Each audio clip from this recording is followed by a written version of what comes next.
stage, which is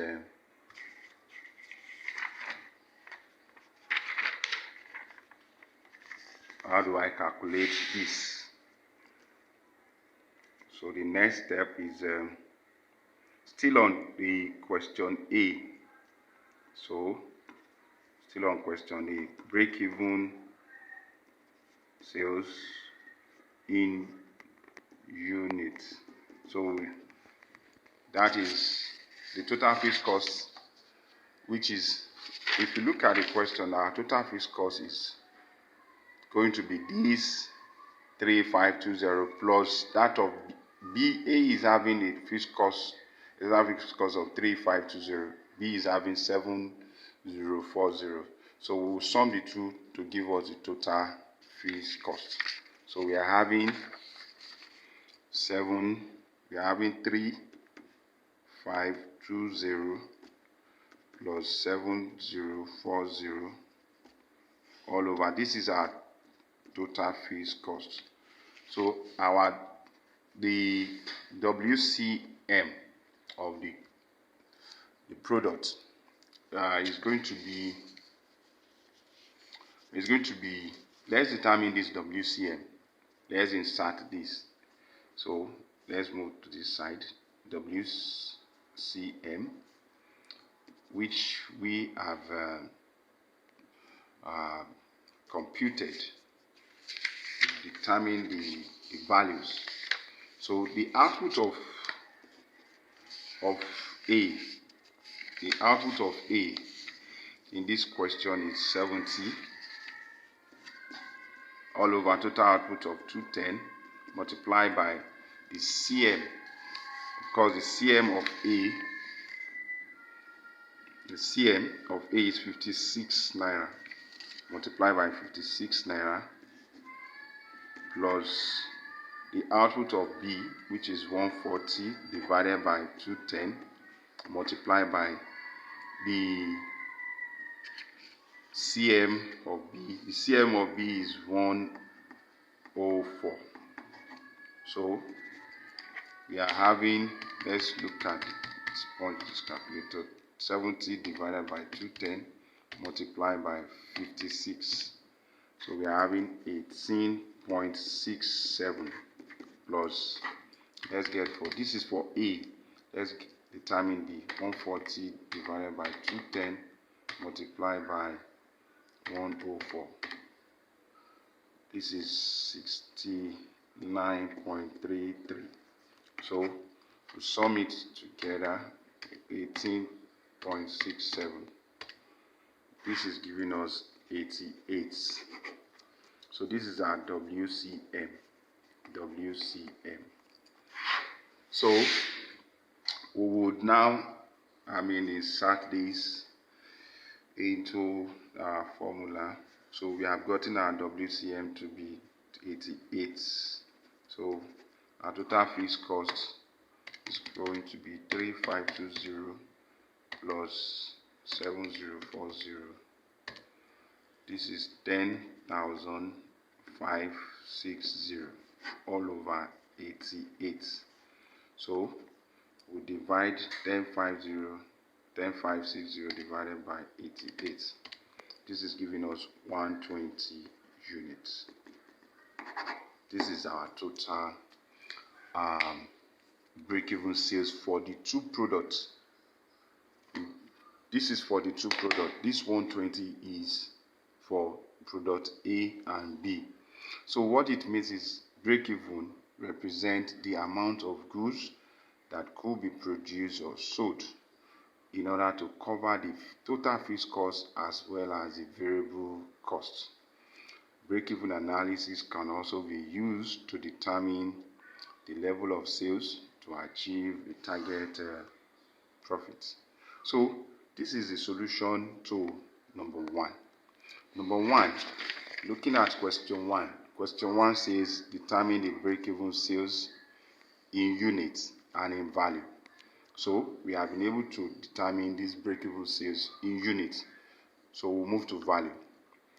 So before we move to break-even sales in value, we need to allocate this, to share this total unit to product A and B. How do we do that? How do we do that? We look at allocation of break-even sales of 120 units to A and B, to A and to product A and B. So how do we do this? We use their outputs. Of course, we use their outputs to allocate this, to share this. So what is the output? So we have A. Let's start from A. A is having 70 units divided by 210 units multiplied by 120 units. This is what they want to allocate. Then B is going to have 140 units divided by the total units of 210 multiplied by 120 units. This is what we are sharing. So let's punch 70 divided by 210 multiplied by 120. This is giving us 39.99 units. So the second one, which is B, 140 divided by 210 multiplied by 120. So this is giving us 79.99 units. So if you add the two together, plus 39.99, we're having approximately 120. We're having 120. We approximate this. So we can easily approximate this to give us 40. Why this can approximate it to give us 80.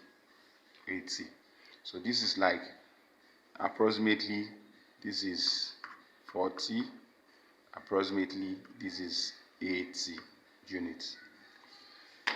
So this is the end of question 1. So question 1, right? Sorry, we are to determine the value. So we have to calculate the value, break-even sales in value. So break-even sales in value, we are going to have break-even sales in value. We are having another formula. So this is A figure 2, break-even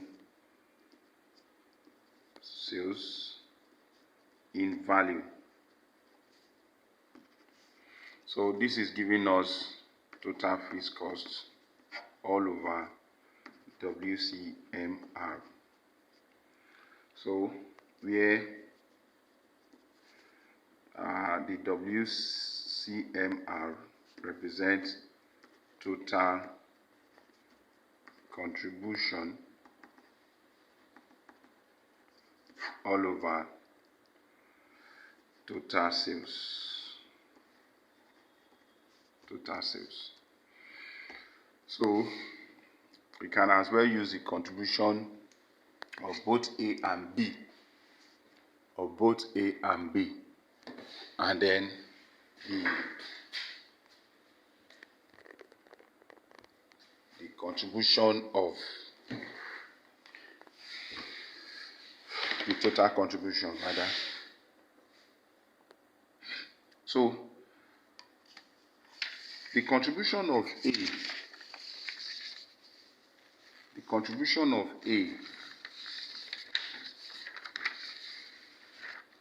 from the solution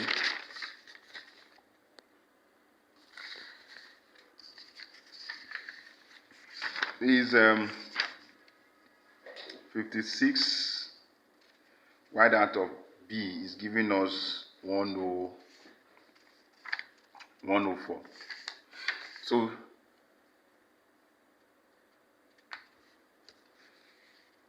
in another way round, we can look at,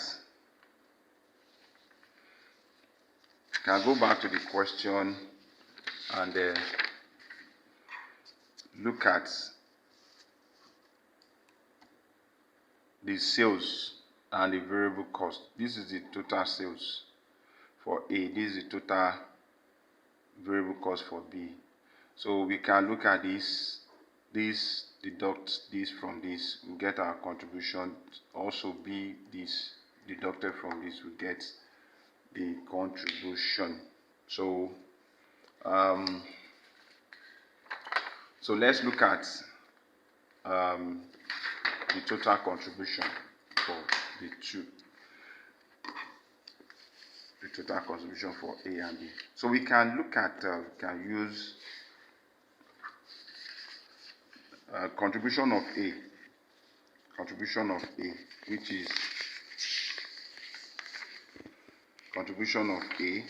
is let's look at this contribution.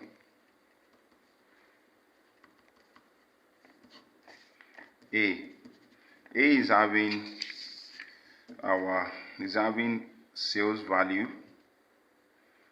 of 8,004 minus the variable cost of 4,480. So what do we have here? We have 84 minus 4,000. So this gives 3,920 as a contribution from A. Then contribution from B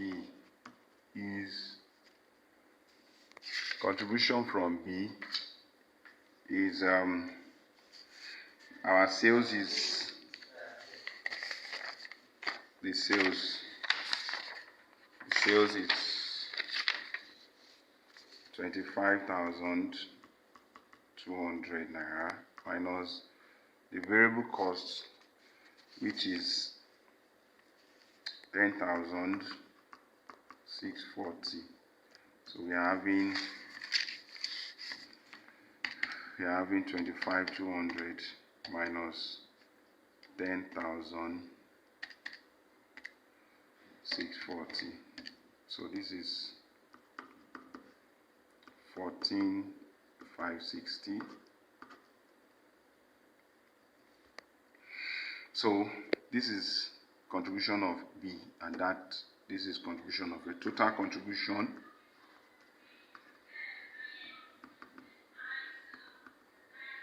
will be 3,920 plus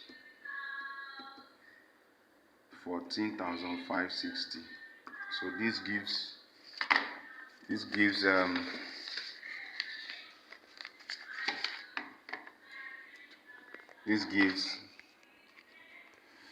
3,000. Let's use a calculator. 3,920 plus 14,560. So we are having 18,480 as our total contribution. So the total sales, we determine total sales for A and B is A has a total sales of 8,400 naira. Then B has a total sales of 25,200. So total sales is giving us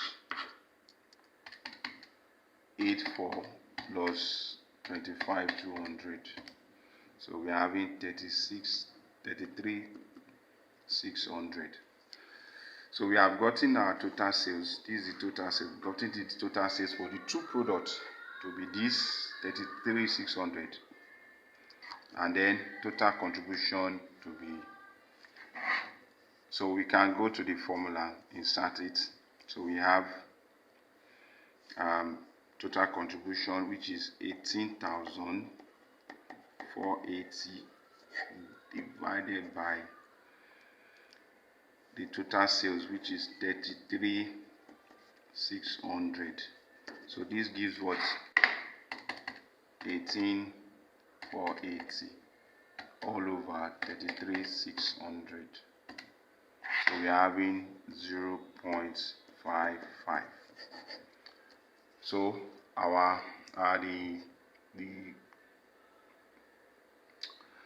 the WCMR of the two product is 0.55. So we can insert this. Don't forget that the total fixed costs in our previous solution is looking at our previous solution. The fixed cost is total fixed cost is 10,560. So we have 10,560. This is too much. Divided by 0.55. So sponge calculator, 10,560 divided by 0.55, 19,200 naira. That's the break-even. The break-even sales in value, 19,200. That's the solution to question 1. So the last question is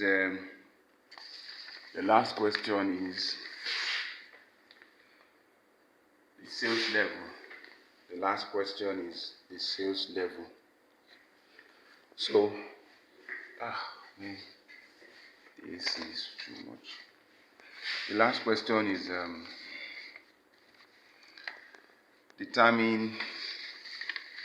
we have to determine the level of sales revenue to achieve a profit after tax of 28,000 naira, assuming a tax rate of 30%.